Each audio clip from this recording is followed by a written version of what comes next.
welcome to another edition of the Nightly Nuge. And Ted, before we start, I just want to show some video for our folks to look at here as I explain. And you mentioned this yesterday. When you look at the firepower being used over in these Hamas attacks, it's not the traditional Russian AK-47s that you see, the Taliban and everybody running up and down the streets in Jeeps shooting. What these weapons look like to me is like what you would see our special forces using when we were in Afghanistan. Do you think there's any correlation to the fact that we left all that military hardware over in Afghanistan and now we see these photos? The United States government overall, starting with so-called President Joe Biden and his America-hating Democrat gangsters nationwide, are clear and present, evidence-proven traitors when they left all that billions and billions of dollars of our tax-paid, state-of-the-art military weaponry in Afghanistan. And everybody knew, everybody that wasn't wearing a mask in the park riding their bike by themselves.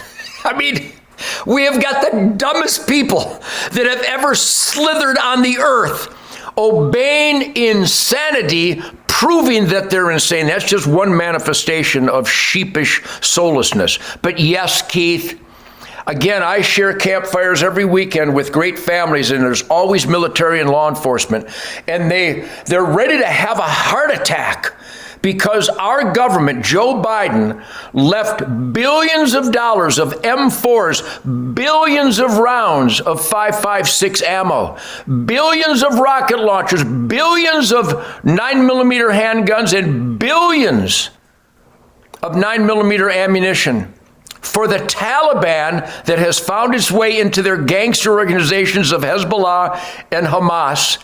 And American citizens in Egypt were killed, by all indicators, with U.S. weaponry as supplied by so-called President Joe Biden. And I know that I'm on the FBI terrorist watch list because I just stated the truth, giving them $6 billion in trade for hostages, which has always been the guaranteed slaughter of innocents when you teach your enemies that if they take and torture and allow some kidnapped victims to be kept alive, that will actually enrich them so they can buy more weapons to kill more innocent people, our Jewish friends in Israel and innocent people around the world. Keith, this is the worst time of my 75 years, and I'm well aware of December 7th, 1941, because my dad fought in World War II and had to crush the Japanese evil and the Nazi evil.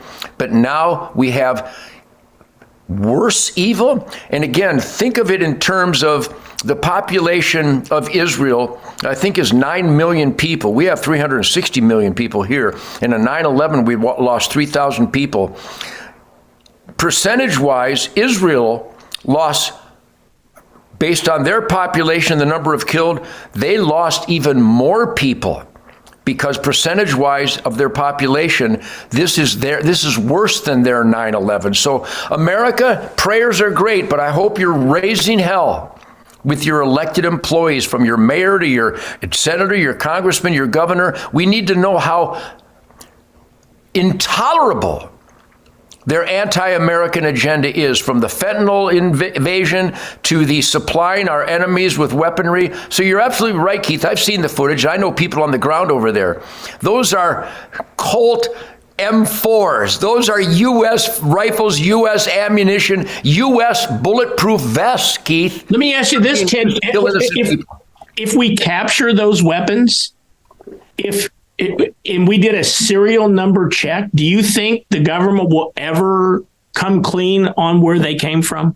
Of course not, because Barack Obama and Eric Holder were traitors when they gave and allowed thousands of rifles and pistols to go into the hands of the Mexican drug cartel through Fast and Furious. They lied about those weapons being given to the drug cartels in Fast and Furious. They actually lied about signing the authorization.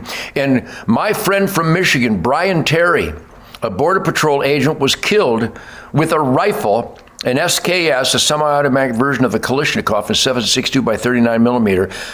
Brian Terry was killed with a gun provided by Eric Holder and Barack Obama to the Mexican drug cartel, and nothing has happened. And remember, we can go all the way back to Ruby Ridge. Lon Horiachi, an FBI sniper, killed Vicki Weaver and her baby and her son, and Lon Horiachi has never been charged with a crime. He's a murderer, and the FBI won't turn in their own oath-violating traitor. So we're in a horrible, horrible time in America. But don't just accept it, everybody. You got to cleanse your soul in the great outdoors during the hunting season. But you've got to raise hell with the government out of control, and it starts locally. You've got to raise hell. So one last point I want to make, Ted, and you mentioned the $6 billion payment. So in my mind, I wonder two things. Is there some correlation that we give Iran $6 billion and shortly thereafter you see this type of an attack, well-armed, well controlled? And it also brought to my mind, do you remember, Ted, when Barack Obama delivered those pallets of cash to Iran? And in my mind, and I think some of our listeners, do you think there's a correlation to these payments and everything that's going on? Final word.